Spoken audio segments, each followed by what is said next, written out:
Bonjour, mon nom c'est Philippe Rioux. Et moi, Olivier Bourtourigny. Et on est les cofondateurs de Maltais.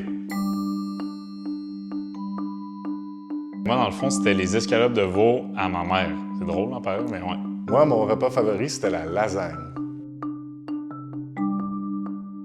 Oh my God, mais là, ça, c'est depuis, on avait quoi, genre 4 ans, 5 ans, c'était à maternelle. C'était à la maternelle, avec 5-6 ans, quelque chose comme ça. À la même école primaire. Exact, on était dans la même classe, en fait. Puis on habitait dans le même voisinage, en fait.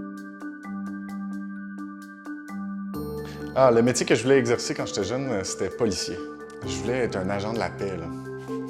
Moi, j'avais toujours voulu être agent de joueur parce que j'adore le sport, mais j'étais correct, mais pas assez bon pour devenir pro, j'imagine. Fait que je m'étais dit peut-être le côté administratif serait mieux. Plus grand rêve, c'est sûr qu'à un certain point, j'avais compris que je voulais avoir ma propre entreprise. Par contre, j'aimerais vraiment ça pouvoir exercer mes fonctions de président d'entreprise partout dans le monde. Ça fait longtemps que j'aimerais participer à un Québec plus vert, plus éco-friendly, environnementalement parlant, jouer un rôle dans l'économie circulaire et tout ça là, pour faire la différence. On s'était dit, c'est sûr qu'il faut un volet éco-responsable.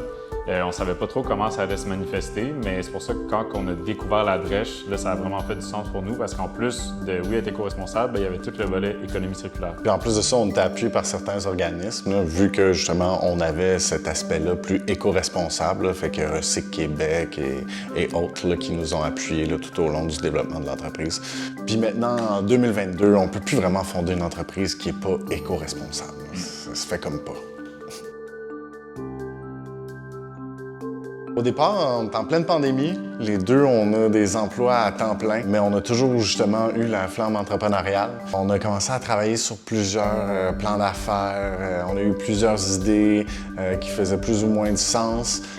Puis un beau jour, on s'est penché sur une gamme de produits d'hygiène corporelle. Puis tranquillement, pas vite, Olivier connaissait quelqu'un qui a une microbrasserie, puis qu'il y avait des problèmes avec la drèche. Là. Puis aussi, ce qui était le fun, c'est qu'on avait vu le truc de se mettre une bière dans les cheveux.